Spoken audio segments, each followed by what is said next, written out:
Colar na traseira do veículo que está à frente é infração e principalmente risco de acidente grave. Motoristas apressadinhos ignoram o perigo que representa o desrespeito à distância mínima no trânsito. E, segundo especialistas, manter essa distância é fundamental para que, numa necessidade, o motorista tenha tempo de frear e evitar a batida. Sinal de prudência e de bom senso. O MGTV procurou peritos em segurança de tráfego e os repórteres Cristiane Leite, Alípio Martins e Geraldo Capreta mostram agora situações que ilustram bem a importância de se respeitar a lei. Eles têm fama de ser apressadinhos. São motoristas assim, conhecidos por andar colados na traseira do carro da frente, forçar a passagem, desrespeitar o espaço dos outros veículos. Eles buzinam muito e, sei lá, acho que eles comprometem bem a segurança no trânsito. Comprometem a segurança e desrespeitam o Código de Trânsito brasileiro.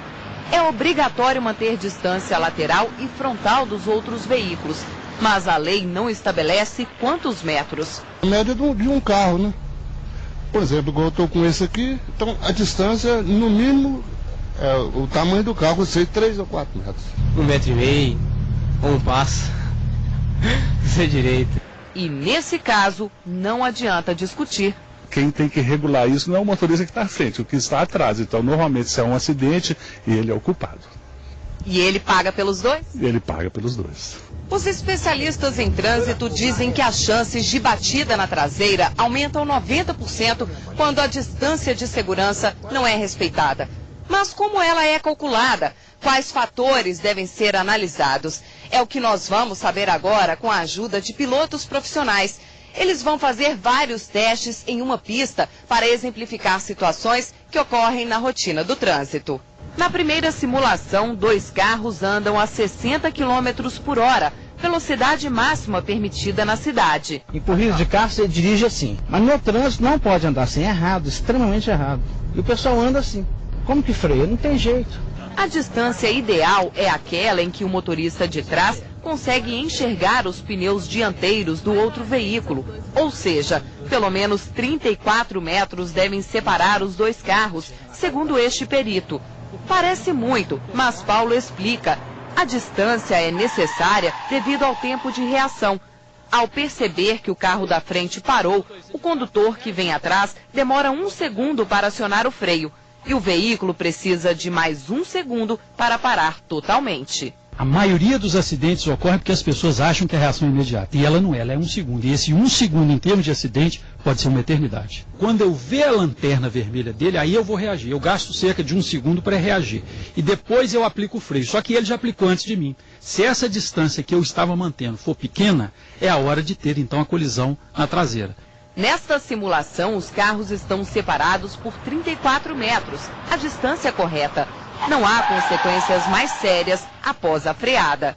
Observe que a distância era tão segura que ainda tivemos um espaço grande. Isso é o ideal, ou seja, se o carro da frente tem um dispositivo de freio um pouco melhor, ainda tinha o que a gente chama aí de reserva técnica. Agora os veículos estão muito próximos.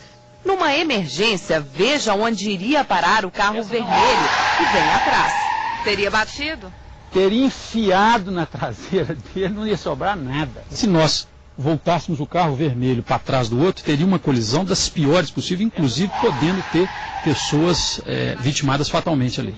Depois molhamos a pista usando um caminhão-pipa. Com qualquer imprevisto nessas condições, o perigo se potencializa quando não há respeito à distância segura. Em dia de chuva, além de mantermos a distância de segurança que já comentamos, ela deve ser acrescentada, porque o atrito do asfalto estará menor. Eu diria que em torno de uns 10 metros a mais. E além da distância de segurança, independentemente das circunstâncias, um lembrete essencial para todo motorista. É preciso sempre estar atento à conservação dos pneus. Abaixo de 2 milímetros de borracha, ele não tem segurança alguma. Ele não obedece a freada, ele não obedece a direção. Como que o pessoal pode saber se tem 2 milímetros ou não? Pega-se um pau de fósforo, um palito e coloca-se no pneu. Se ele não aprofundar e não sumir, se ele não sumir, tem menos de 2 milímetros de borracha, o pneu tem que ser jogado fora. Manutenção em dia e prudência ao volante. Essa combinação dá certo. não tenhamos dúvida, quando nós mantemos distância de segurança, no que diz respeito ao acidente chamado de colisão na traseira, a tendência é ele zerar e não acontecer com aquela pessoa que pratica essa regra de segurança. Segundo a BH Trans, no primeiro semestre deste ano, o número de multas por desrespeito à distância de segurança cresceu 30% na capital em relação ao mesmo período do ano passado. Fique atento e seja prudente para você não entrar nessa estatística.